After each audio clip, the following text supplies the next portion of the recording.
Conflict. The word itself, to some people, bring up negative connotations.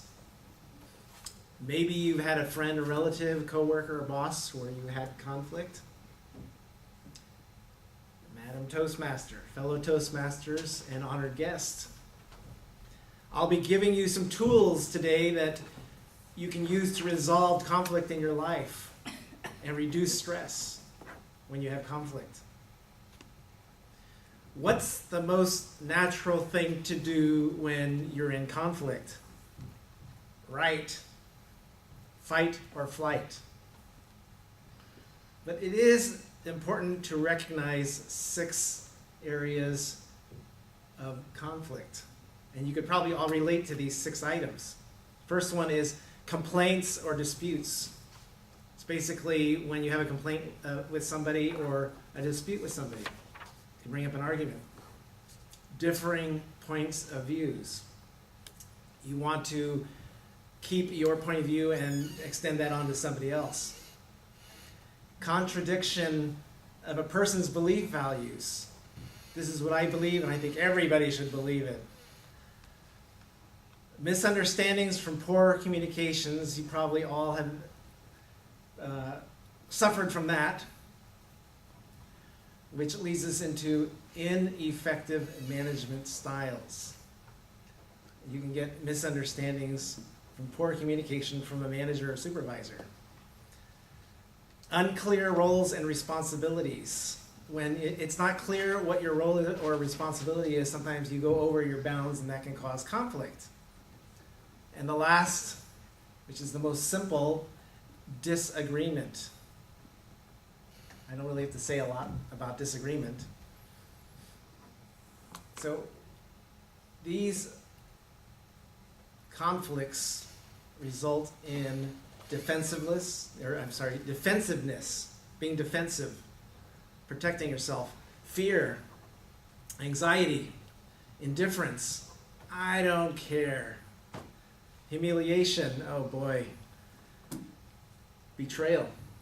This person used to be a friend of mine, and now after that person did this, I don't want to be friends with that person anymore. So what can you do? There's one word, calm. It's an acronym for clarify the issue. It's C, clarify the issue. A, address the problem directly. L, listen. And M, manage your way to resolution. And remember, it takes 2.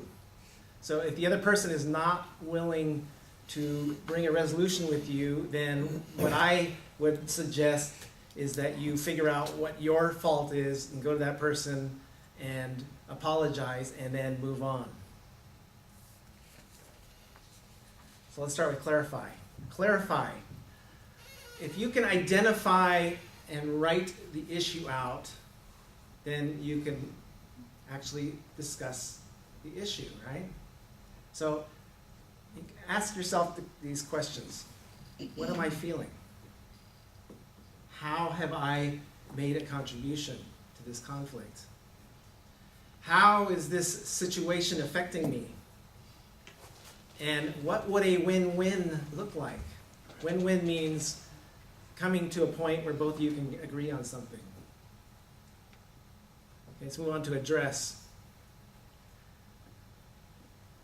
Start out when you meet with the person with something positive first. And then state the issue. This is what I believe the issue is. And see if you can get the other person to agree. If not, then you listen and you find out what the other person thinks the issue is. We're still in address now. So that moves us into try to understand the other person's point of view before speaking. So we're still listening. So in listening, which is L, you try to understand the other person's point of view before speaking. So you would meet the person, state your issue, and then you listen to them. Now when you're listening, you maintain eye contact and give your total attention to the person. Don't interrupt them. Let them finish. and then show them that you're listening, and show them with your body language, not like that or like this, but show them that you're listening, and maybe, you know, give them a nod every once in a while. The next step is to manage your way to a resolution. So, you know, the first step to any conflict is to agree that a problem exists. If you can both agree that a problem exists, then you can start talking. So then you would identify each other's concerns and needs. That's the next step. And then you explore possible win-win situations. So you talk about what you want and what the other person wants. And then you agree on a course of action. And then the last step is to determine how missteps will be handled, and then you close on a positive note. So there's a lot more that I can say, but those are the basics. And I think that by using these basics, that it would help you resolve any conflicts that you run into. Madam Toastmaster. Thank you. Conflict resolutions and solutions. That is so appropriate to today in many ways. Yes. I like the way that you opened your speech with a powerful voice. It got all of our attention. That was awesome. I like the way that you numbered the steps that there were, and you spelled it out by clarifying.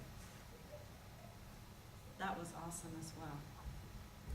And I like the way that you explained in detail how we can all resolve our conflicts by these 6 steps. And as I sat there listening to you, I was thinking, okay, 6 steps. When someone is yelling at you to your face, you're going to go, okay, see, clarify, yell. And if you went through the 6 steps as you're being screamed at, yeah, you'd be very calm. You probably would leave the L out, which was listening. But no, it was a very interesting and well-prepared and timely speech. You had a beginning, you had the body, and you had the end, which always is the best formula for a speech. I would have liked to have seen you get rid of this lectern. I would have liked to have seen you get rid of the notes. I still look at notes when you give a speech as a crutch for you, and I think that's something that you really need to work hard on eliminating. Because when you give a speech, it has to either be here or here, not on paper, to give the most dynamic and potent speech that you can. Because when you start looking at paper and not really paying attention to your body language and sincerity of the speech, it takes something away. You did have body language. You actually stepped behind the podium and went like this at one point, which was good.